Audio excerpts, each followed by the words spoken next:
Hi there, Saturn class. Today we're going to carry on our work on angles. We're going to look at naming angles within lines and shapes. You will need your yellow maths book, a pencil and ruler, and your Inspire book. And to start with, we're going to remember the 3 types of angles we looked at yesterday. Can you remember their names? There were 3.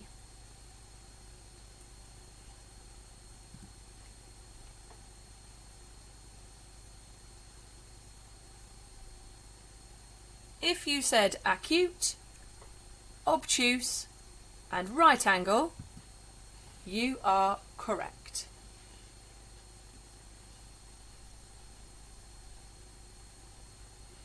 Okay. So, as I said before, we've got right angles. They are 90 degrees. Here are my pens again from yesterday. 90 degrees. And this one here, is it smaller or larger than a right angle? It's smaller, so we call it an acute angle. And this one here, the last one along, is an obtuse angle. It is greater than 90 degrees. Keep getting in the way, sorry. There we go. So we've got our 3 types of angles. You may have decided on a way of remembering them. Acute being sharp and pointy, obtuse being O for open, O for obtuse. It's more open. We imagine the pages of a book. So you are going to have a little go. You can either do this by talking or by writing it down if you would like to. You can pause the video to write it down. We've got 3 types of angles here. I want you to name them using acute, obtuse or right angles.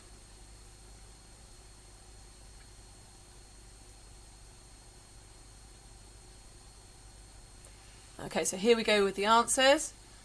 The first one is an acute angle. Number 2 was an obtuse angle. It is more wider than the others. And number 3, I had to look twice at number 3, if I'm honest. It is a right angle. And the way you can check whether it's a right angle, because obviously it's at a funny orientation, it's kind of a pointing downwards, it's leaning, is actually if you get a square or something like a post-it note or a square piece of paper, you can see that the angle, let's move that out of the way, there we go, you can see that the bottom corner fits tightly into the corner that you have on the lines. So it's always worth double checking some of those ones, especially when they are so close to looking like an acute angle or an obtuse angle. There's 5 more questions there you can have a go at. Pause the video, write them down.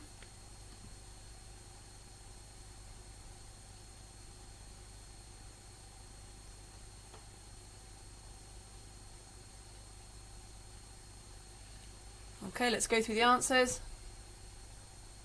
Number 4 is acute. Number 5 is acute. Number 6 was obtuse. Number 7 was right angle. And number 8 was acute. If we come back to number 6, it's very, very close to being a right angle, so you may need to just double check your accuracy on that one. Okay, you need to remember that an angle is an amount of turning and not the amount of space. So here I've got a copy of our textbook for Inspire, which we would use in class. It's the colourful book, so these are not questions from your actual practice book. You'll come on to them later, so just be watching the clip and listening in as best you can. So we're going to understand angles and we're going to name them. We're going to name them along these lines. We're going to use the labels on the lines. Each of the lines we've got has a letter. We've got A to P and B to P. P is the vertex. You can see where the lines meet. Where the lines meet is called the vertex or corner. Okay, but we're going to use the word vertex. So A to P and B to P. we can name this angle. We can name it APB or BPA. Now the little symbol that you can see here underneath, above my red dot, is a symbol that we show angle. Now in Inspire we use that symbol to show that we mean angle. It's a shorter way of saying angle. So it should read, so when you read it, it will say angle APB or angle BPA.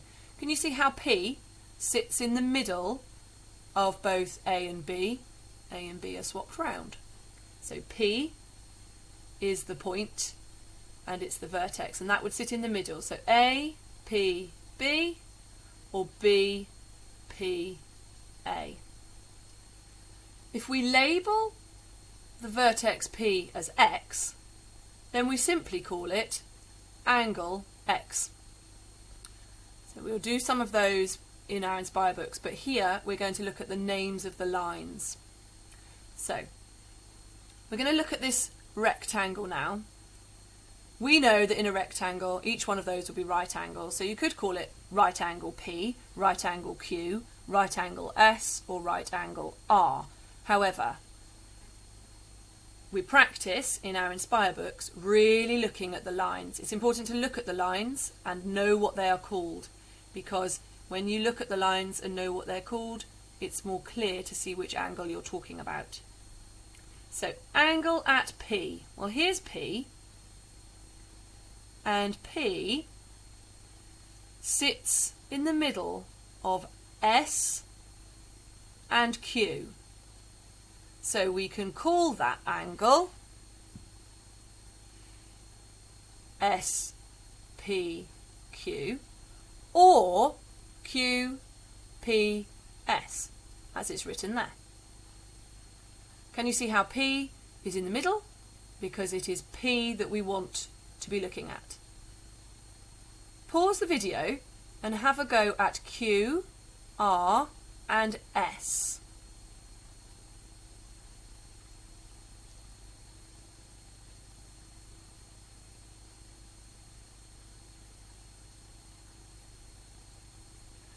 Okay, so Q is here. Q sits in the middle of P and R, or R and P.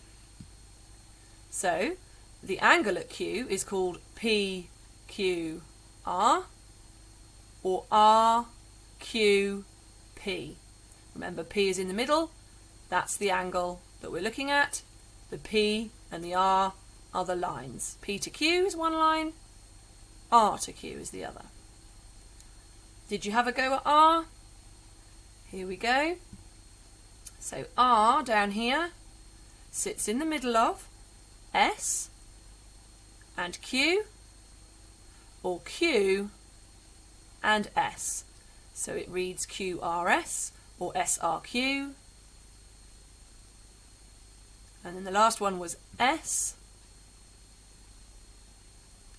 So that one would be PSR or RSP.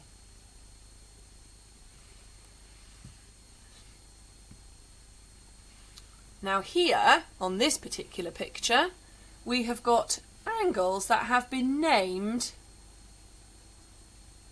with X and R and Y and Z. Okay? So we're going to name these angles labelled at the vertices. Remember, this is the vertices, this corner, in the same way. So we're going to go for X here. Now X is in between D and B. So what do we think X is going to be? It's going to be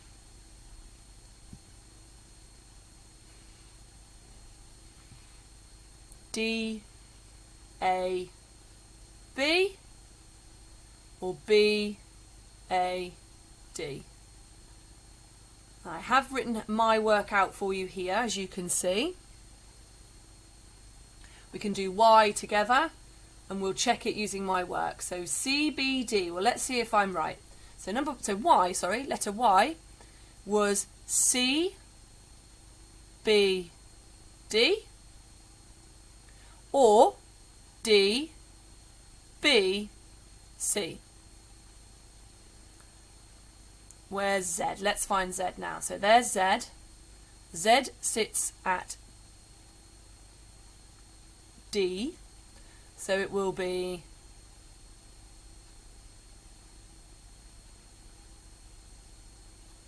B, D, C, or C, D, B. D has to be in the middle. That's where the angle is for Z. Now R is also at D.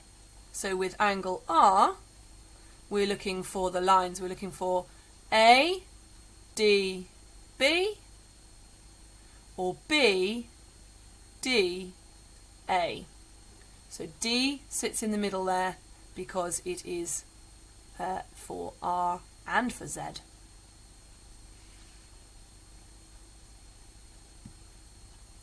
So what I'd like you to do is have a go at page 109 in your Inspire book. Just page 109 for today, and you can self-mark your work. I've put the answers on a Google document in your Google Classroom. Once you've done that, there is a link to a YouTube clip with these two guys here, and they are quite funny, and they will go through it's quite brief, but we will practice it again tomorrow. They're going to go through how you use a protractor. Also some other information about angles that we already know. Good luck everybody. Can't wait to see your work from today.